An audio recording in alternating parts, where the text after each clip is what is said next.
Hello, welcome to Jessie at Home. In this video, we are going to make the Stars and Stripes bunting, which is great for the 4th of July or just to show off some pride. And you can always, of course, make it in other colors other than red, white, and blue just to have a fun star bunting. And the stars themselves are also, you can attach them onto some felt. That's the word I was looking for. Just hand stitch them onto some felt and make coasters out of them. There's lots of options to do with these. They can also be, you can make tiny versions for hair clips, whatever you want. It's a nice little granny style star that we've got going on here, and then in the end I'll show you how to attach it onto some bunting. Alright, so let's get started. For the Stars and Stripe bunting, oh, and I should let you know that all of the directions are also written out, and there's some photographs to help you along over at jessieathome.com. If you're watching this video at jessieathome.com, then you're all good. If you're watching this video elsewhere, then you can look in the YouTube video. There's a description section underneath the video, and the link to that blog post is right there, where you can find the pattern written out and charted, and a few pictures to help you along. So to start off, you make a magic loop or chain 3 and join into a ring. So I'm just going to go ahead and chain 3 real quick and turn it into a ring. 2, 3. Okay, and now you work into that ring, into the magic loop or into the ring that you've made. First you're going to chain 3, which is going to count as your first double crochet. And now you're going to make 2 double crochet.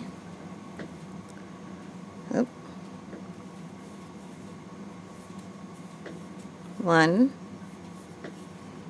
2, and then you're going to chain 3, and then you're going to make 3 double crochet, chain 3 4 more times. Okay, so 4 times. This is once, 1, 2, 3, and then chain 3, and then again 1,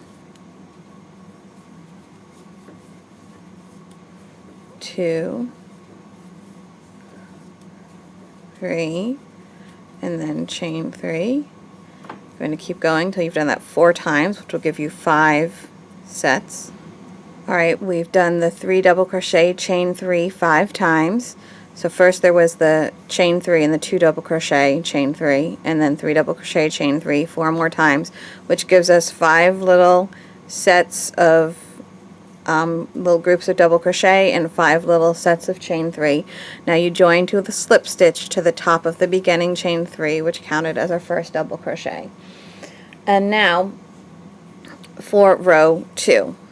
First thing you need to do is slip stitch over to the chain space. So I'm just going to slip stitch into the next one, and once my next stitch would actually go into the chain space, that's where I'm going to stop. Okay. Now what I'm going to do is single crochet. We'll take this one at a time. It's going to be single crochet, half double, double, treble, chain 1, treble, double, half double, single crochet into each one of these sections. So we'll do that one stitch at a time. You're just growing is what you're doing. You're going to go up and then back down again. First you do a single crochet, then a half double, then a double,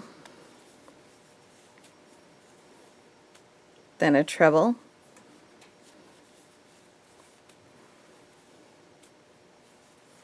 then chain 1, and then we go back down again. Treble, double, half double, and single. Now we completely ignore these 3 double crochet, and you would do the same group of stitches in the next chain 3 space. So a single, a half double, a double, a treble,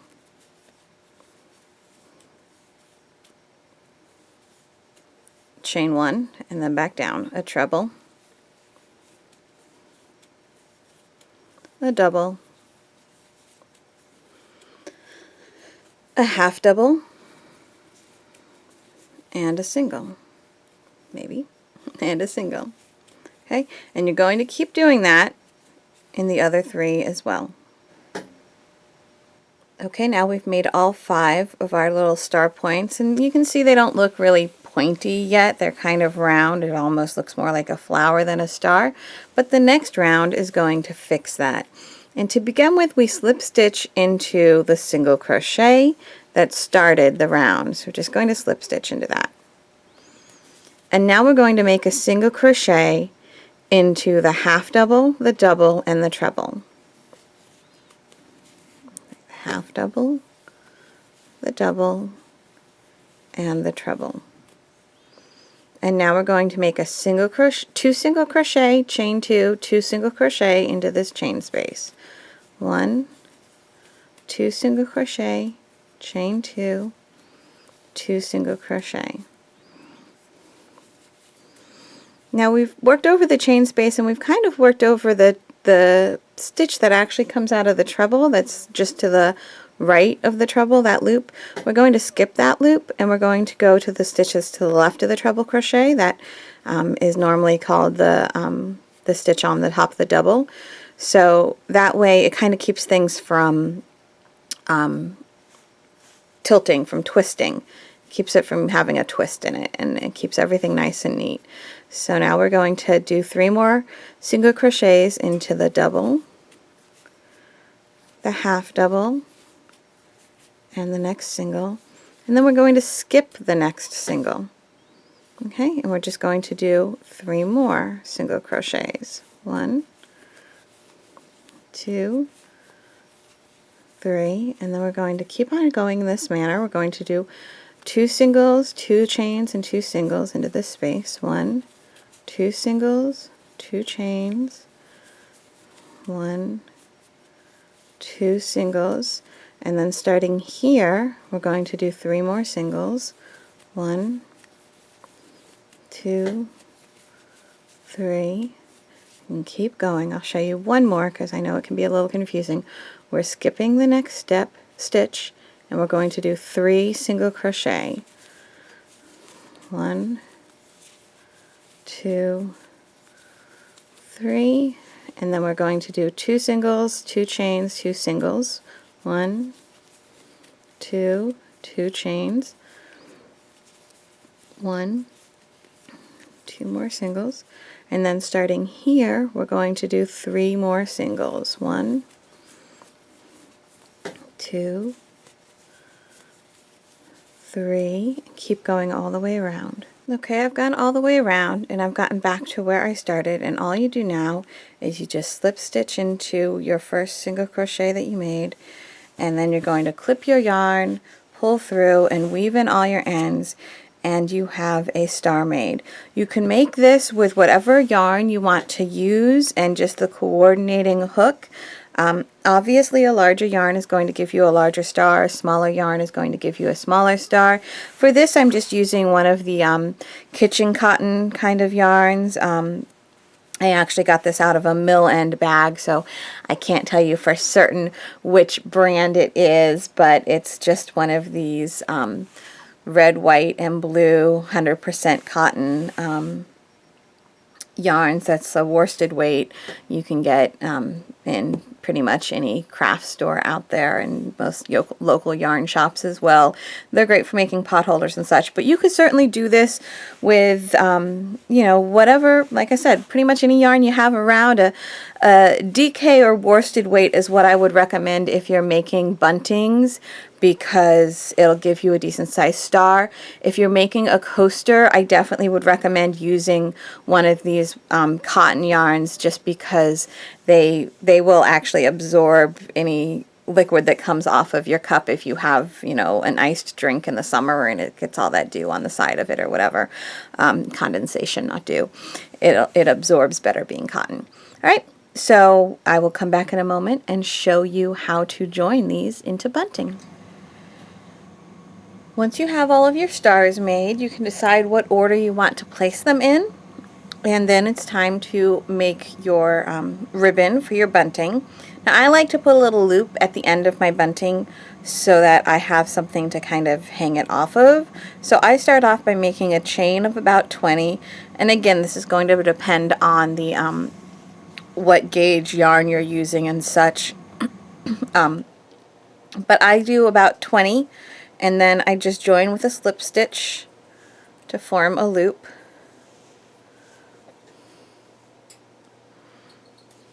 Maybe. Okay, and now is when I'm going to start hanging my stars, and we're going to start off by chaining another 30. So that was 1. Okay, once you've got your chain 30, you're going to choose which star, grab whichever star is going first, decide what part you want to be pointed up, and you're going to double crochet 3 into that chain 2 space that you want to be at the top of your star. Okay.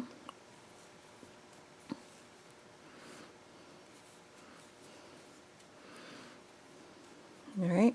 Then you're going to chain 30 and then 3 double crochet into the top of the next star. Chain 30, 3 double crochet into the top of the next star. Chain 30 and so on, ending with a chain 30. Okay, and so we will meet back here in a moment when I'm at that point. Okay, here we have a stack of stars all joined together with the double crochet 3 into the top point of the star and chain 30 in between all of them. I ended with a chain 30, and now I'm going to show you a little trick for making a marker. Of course, I should have been prepared to do this a moment ago. Here we go. You can just take a little scrap of yarn. Here we are. Now, this is where you're supposed to place a marker. All you need to do is put that little scrap of yarn right there. Okay, and then just now you're going to chain another 20. 1, 2, 3, 4, 10, 15,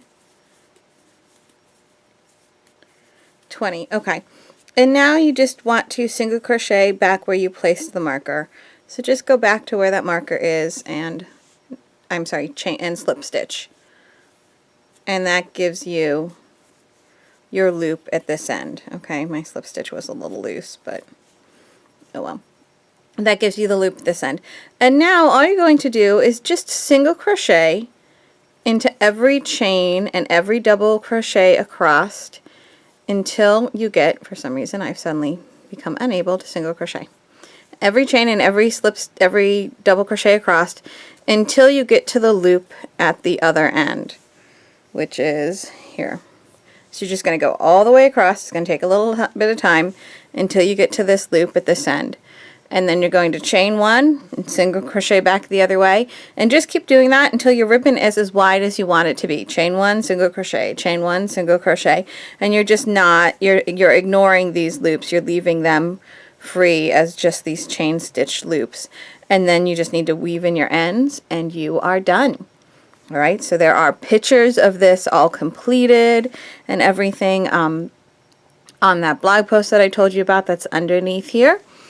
And there you have it. I hope you have enjoyed this video. You can always find more information and more patterns and tutorials at jessieathome.com. Thank you.